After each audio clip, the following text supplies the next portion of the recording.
From a creamy white gravy that soldiers nicknamed with a phrase your grandmother would never repeat, to a pie made from nothing but water, sugar, and sheer faith in the oven, American grandmothers spent decades perfecting meals that most of us have completely forgotten. They came from women who fed a family of 6 on a single income, using whatever the pantry held. But somewhere between the rise of takeout and the death of the weeknight casserole, 30 of those dishes quietly vanished. So what happened to them? These are 30 forgotten American meals your grandmother made every week. Number 30, milk toast. If you were a child in the 1950s and you woke up with a fever, your grandmother did not reach for a thermometer first. She reached for a saucepan.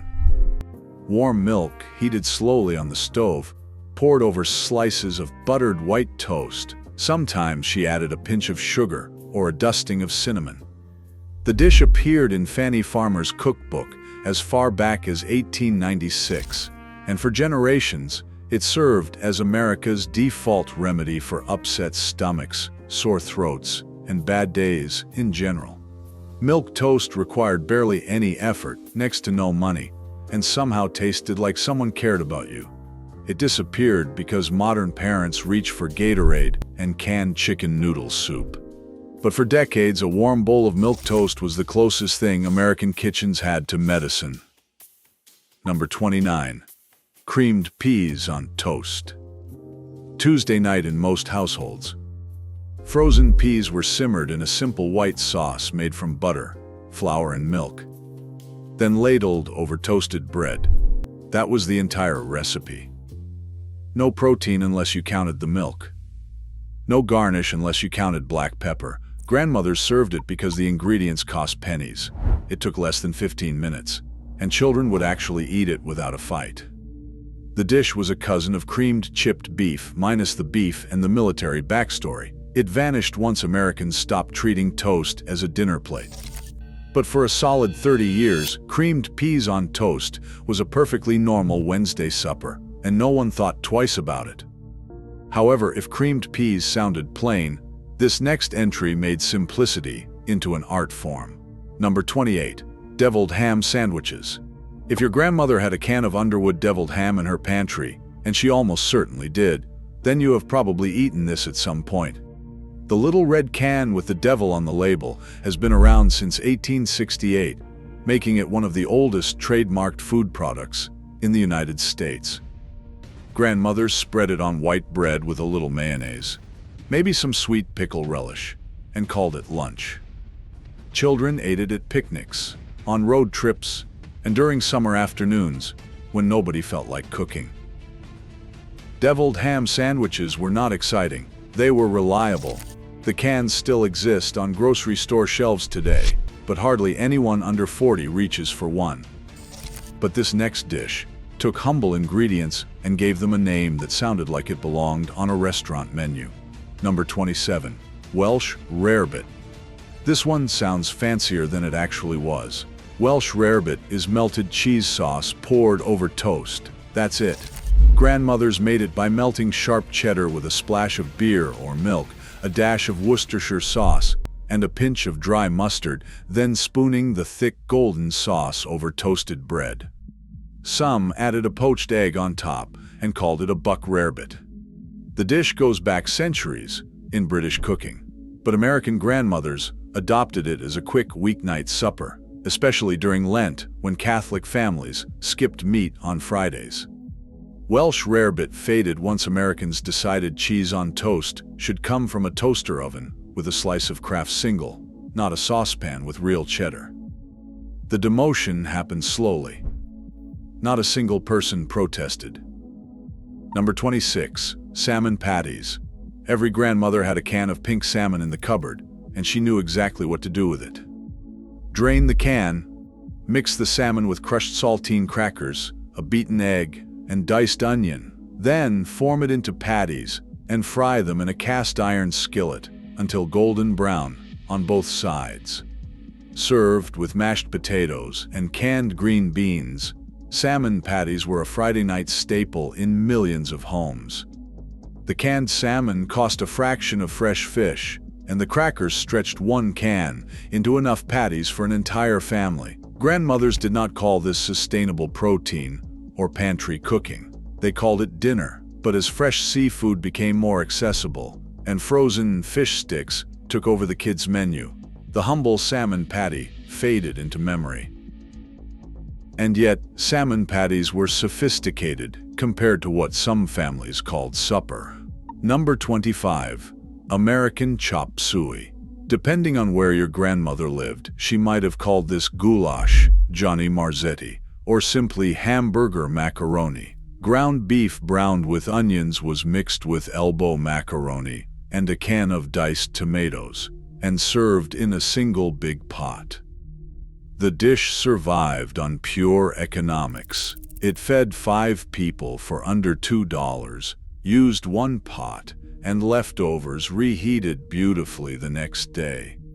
Your grandmother didn't need a recipe for this one. She made it from muscle memory, adjusting the seasoning by feel and adding a handful of extra pasta when unexpected company showed up at the door. Number 24. Stuffed green peppers. Green bell peppers were hollowed out and filled with a mixture of ground beef, rice, onions, and tomato sauce, then baked in a casserole dish until the peppers softened and the filling set firm. This was a complete meal inside a vegetable, and grandmothers loved it because it looked impressive but required minimal skill. The presentation did all the work. Stuffed peppers showed up on American tables throughout the 1950s and the 1960s, often on rotation with meatloaf and pot roast. They disappeared partly because green bell peppers fell out of fashion, replaced by sweeter red and yellow varieties, and partly because the idea of serving a vegetable as the container for dinner struck later generations as strange. Number 23. Porcupine meatballs. These were not made from porcupines. Ground beef meatballs with uncooked rice mixed into the meat, then simmered in tomato sauce. As the meatballs cooked, the rice absorbed liquid and poked out through the surface, creating little spikes that made the meatballs look vaguely like porcupines. Children thought this was hilarious. Grandmothers thought it was practical, because the rice stretched a pound of hamburger into enough meatballs for the whole family. The dish appeared in community cookbooks and church recipe collections throughout the 1950s and the 1960s. It faded because American meatball culture shifted toward Italian-style preparations, and nobody wanted spiky rice poking out of their Sunday gravy anymore. Number 22. Jell-O mold salads. This was the centerpiece of every church potluck and holiday buffet table from the 1940s through the 1970s. Lime Jell-O with cottage cheese and crushed pineapple, strawberry Jell-O with cream cheese and pecans, orange Jell-O with shredded carrots and mandarin segments. The combinations were endless and occasionally terrifying, but grandmothers made them because Jell-O molds looked spectacular, required next to no actual cooking, and could be prepared the night before. The gelatin industry marketed its product as modern and scientific, and mid-century homemakers embraced it with genuine enthusiasm. Jell-O molds declined when Americans decided that suspending vegetables in flavored gelatin was more unsettling than appetizing. But in their prime, these shimmering creations were the most photographed dish at every gathering. Jell-O molds could be divisive, but this next dish did more than provoke disagreement. It started arguments. Number 21. Liver and onions. Grandmothers who grew up during the Depression or the war years considered liver one of the most nutritious foods available, and they were not wrong. Calf's liver was sliced thin and pan-fried with caramelized onions in a cast-iron skillet, then served with mashed potatoes and brown gravy. Doctors recommended liver for anemia. Butchers sold it for a fraction of the price of steak. Convincing children to eat it was another matter entirely. The taste was strong, the texture dense, and the smell while cooking could clear a room. Liver and onions disappeared from most American tables by the 1980s, replaced by boneless, skinless chicken breasts that offended nobody and excited nobody in equal measure. Number 20. scalloped potatoes, and ham. Thin sliced potatoes were layered in a baking dish with chunks of leftover ham, covered in white sauce, and baked until the top turned golden and bubbly. Grandmothers made it on the Monday after Easter, or the Tuesday after any Sunday when they had roasted a bone-in ham. Wasting meat was unthinkable, and scalloped potatoes turned leftovers into something that felt like a brand new meal. The dish took about 1 hour in the oven, which gave grandmothers time to iron, mend clothes, or watch their afternoon programs. It vanished as Americans stopped buying whole hams, gave up making white sauce from scratch, and lost the patience to bake potatoes for an hour on a weeknight. Number 19. Ham and beans soup. That same ham bone from Sunday's roast, it went into a stock pot on Monday or Tuesday with dried navy beans, diced onion, and water. It simmered for hours, filling the entire house with a smell neighbors could identify from across the street. Ham and bean soup was the ultimate zero-waste meal. The bone that most modern cooks throw away was the single most important ingredient. Grandmothers understood that flavor lived in bones, and they extracted every last bit of it through long, slow cooking. The soup was thick, smoky, and deeply satisfying, served with cornbread or crusty rolls. It faded for practical reasons. Dried beans require soaking overnight. Ham bones require buying an actual ham, and modern convenience has no patience for either. Number 18. Chicken and dumplings. A whole chicken simmered in a pot until the meat fell off the bone, with fat, fluffy dumplings dropped into the broth during the last 20 minutes of cooking. This was not the thin, noodle-style version you might find in a restaurant today. Grandmother's dumplings were thick, pillowy, and slightly doughy in the center, soaking up the rich chicken broth like edible sponges. The dish took most of an afternoon to prepare, which was exactly the point. Sunday food, slow food, the kind of cooking that could not be rushed without ruining it. Chicken and dumplings have not disappeared entirely, but the scratch-made version your grandmother prepared has largely been replaced by shortcuts involving canned biscuit dough and rotisserie chicken from the grocery store. Number 17. Tuna noodle casserole. Campbell's Soup Company introduced cream of mushroom soup in 1934 and immediately began marketing it as a sauce, not just a soup. Their home economists developed recipes, and one of the most successful was tuna casserole. Egg noodles, canned tuna, cream of mushroom soup, frozen peas, and a topping of crushed potato chips, all baked together in a single dish. This simple combination made a warm, filling meal. Tuna casserole peaked in popularity in the 1950s, when it appeared in women's magazines and newspaper food columns across the country. Your grandmother made it for all the right reasons: shelf-stable ingredients, pennies per serving, and the whole thing disappeared from the table fast. It declined when Americans decided canned tuna smelled too strong and cream of mushroom soup felt too processed. But for 20 years, this casserole was king. However, if tuna casserole was a weeknight workhorse, the next entry was the Sunday centerpiece that held entire families together. Number 16. Pot roast with root vegetables. A chuck roast, seared in a Dutch oven, then braised low and slow with carrots, potatoes, onions, and celery, until everything melted into tenderness. Sunday pot roast was a ritual, not just a recipe. Grandmothers put it in the oven before church and came home to a kitchen that smelled like everything was going to be all right. Drippings became gravy. Leftover meat became sandwiches on Monday. Broth became soup by Wednesday. Nothing was wasted. Pot roast faded for all the predictable reasons. It requires 3 to 4 hours of oven time. Chuck roast isn't as cheap as it used to be. And Sunday stopped being a day when families sat down together for a meal that took all his afternoon to prepare. But while pot roast took all day, this next entry turned yesterday's leftovers into something you'd actually look forward to eating. Number 15. Bread pudding. Stale bread never went into the trash in your grandmother's kitchen. It went into a baking dish with eggs, milk, sugar, and vanilla. then baked until it puffed up into a warm, custardy dessert. Some grandmothers added raisins, others drizzled it with a simple sauce made from butter and brown sugar.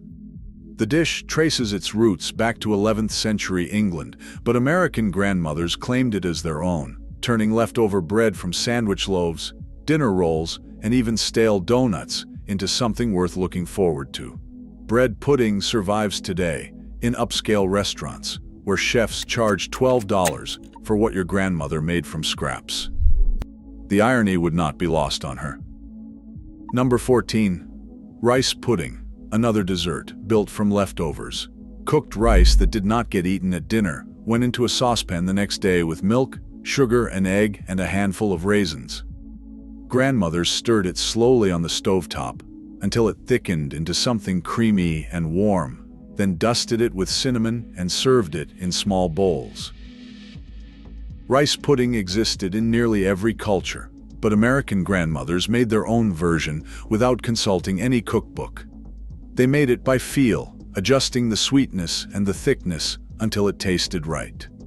It vanished from most family tables because dessert stopped being a nightly event, and because leftover rice started going into fried rice instead. Now, if rice pudding and bread pudding were comfort desserts, this next dish brought comfort to the dinner table with a foreign name and a thoroughly American identity. Number 13. Beef stroganoff, the American version. Your grandmother's stroganoff bore little resemblance to the Russian original. Hers involved ground beef browned with onions, stirred together with cream of mushroom soup and a dollop of sour cream, then served over egg noodles. The authentic version calls for tender beef fillet, and the sauce is built from scratch.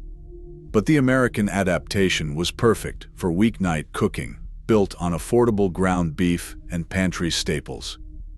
Stroganoff became a staple of American home cooking in the 1950s and 1960s, appearing in Betty Crocker and Good Housekeeping, alongside other dishes that took foreign names and gave them thoroughly domestic makeovers. It faded as the same cream of mushroom soup that enabled it fell out of favor with health-conscious cooks in the 1990s. Number 12. Egg salad sandwiches, hard-boiled eggs, chopped fine, mixed with mayonnaise, a little mustard, salt, pepper, and maybe some diced celery for crunch, spread between two slices of soft white bread.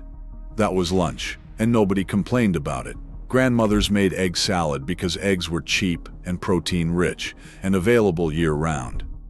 A dozen eggs could make sandwiches for the entire family for 2 days.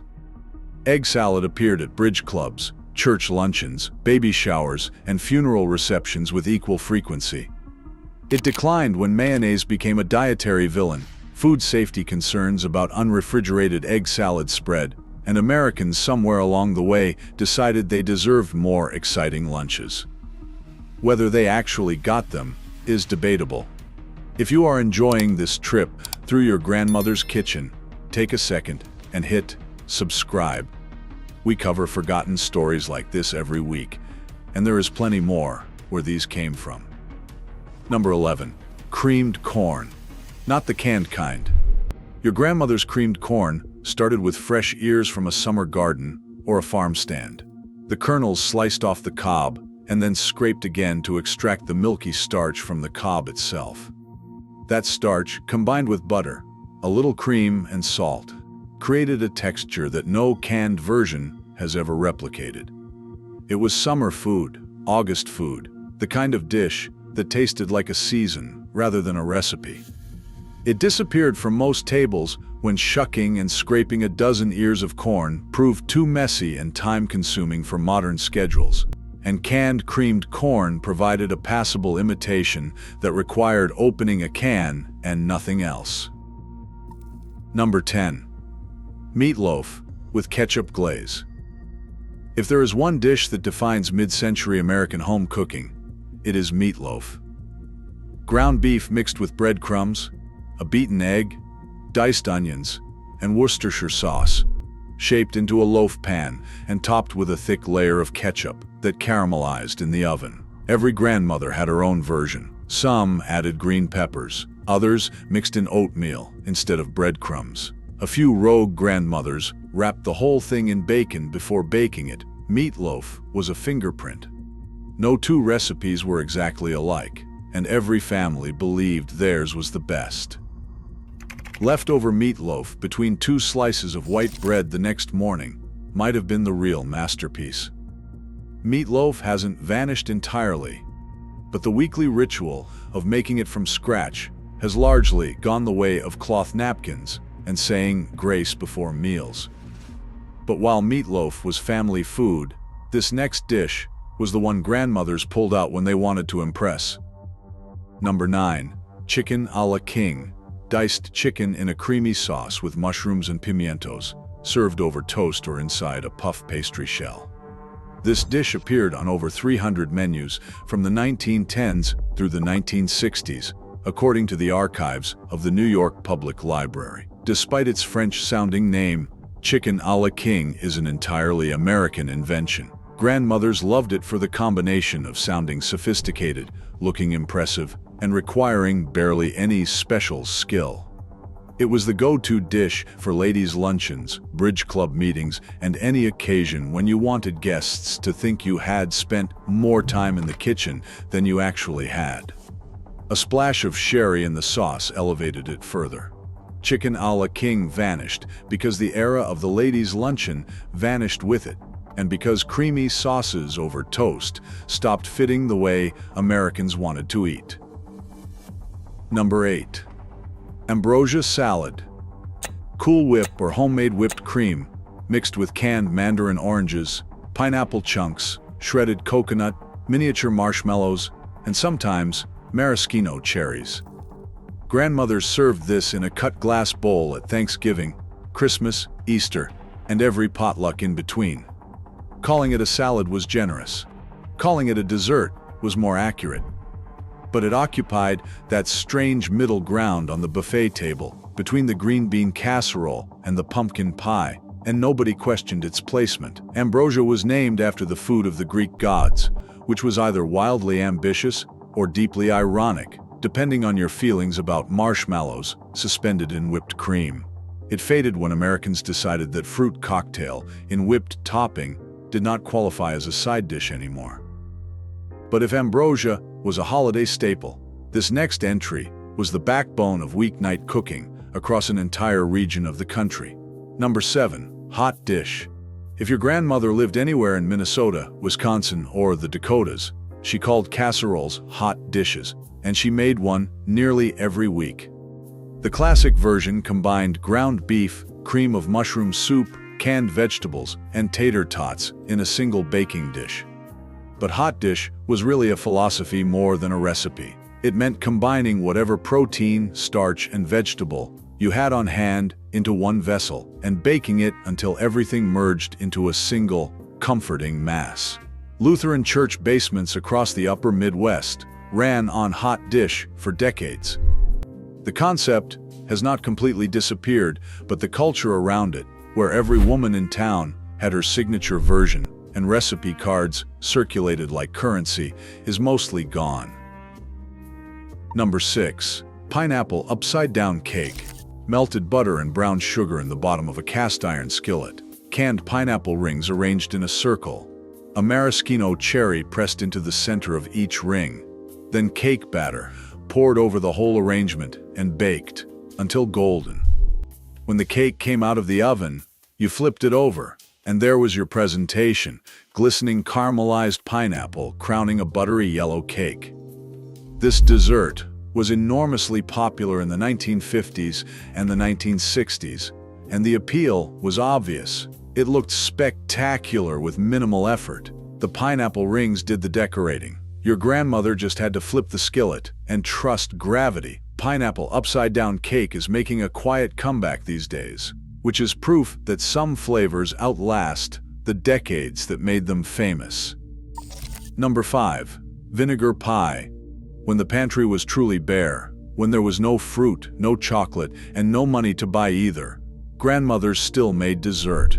Vinegar pie required nothing more than a pie crust, butter, sugar, flour, vanilla, a couple of eggs, and a few tablespoons of apple cider vinegar. Through the ordinary chemistry of baking, These basic ingredients transformed into something that tasted remarkably like lemon custard. Church suppers featured vinegar pies, alongside proper fruit pies, and nobody admitted which family had brought the one without actual fruit. That recipe traveled through Depression-era kitchens across the South and Midwest, where it was sometimes called Desperation Pie, an honest name for honest times, and the results were surprisingly delicious. And that brings us to the top 4, the dishes that defined an entire era of American cooking. What comes next is a meal that millions of soldiers ate overseas and then brought straight into their family kitchens. Number 4. Chipped beef on toast. Soldiers had a name for this dish that your grandmother would never repeat in polite company. It first appeared in the Manual for Army Cooks in 1910, listed simply as stewed chipped beef. The dish used dried beef, shredded and simmered in a white cream sauce made from butter, flour, and milk, then served over toasted bread. Millions of American servicemen ate it during both World War I and World War II, and when they came home, their wives learned to make it. It was cheap, fast, and familiar, everything a post-war kitchen needed. Some grandmothers added hard-boiled eggs or frozen peas to stretch it further. Others used ground beef when the jar of dried beef ran out. Chipped beef on toast spread from mess halls to civilian kitchens across the country, becoming one of the most common weeknight dinners in post-war America. It is still remembered fondly by anyone who grew up eating it, but finding someone under 40 who has actually tasted it is getting harder every year. Number 3. Tomato soup cake. This one sounds like a mistake, but it was not. It was a box cake made with a can of condensed tomato soup instead of some of the liquid. The soup added moisture, a subtle tanginess, and a warm, reddish color to the finished cake. Grandmothers often added raisins, walnuts, and warm spices like cinnamon, clove, and nutmeg, then topped it with cream cheese frosting. The result tasted like a spice cake, not like tomatoes. Campbell's printed the recipe on their soup cans for years, and church cookbooks throughout the 1950s and 1960s featured it regularly. Tomato soup cake disappeared because the name scared away anyone who had not actually tasted it. Once you have tried it, the logic makes perfect sense, but getting someone to try it was always the hardest part. However, if tomato soup cake stretched belief, the next recipe stretches it even further. Pay attention to this one, because it still fools people to this day. Number 2. Mock apple pie. This is the recipe that still amazes people when they hear about it. No apples at all. Ritz crackers are broken into pieces and simmered in a sugar syrup with cream of tartar and lemon juice. The crackers soften to the exact texture of cooked apples. The cream of tartar creates a tartness that mimics real fruit.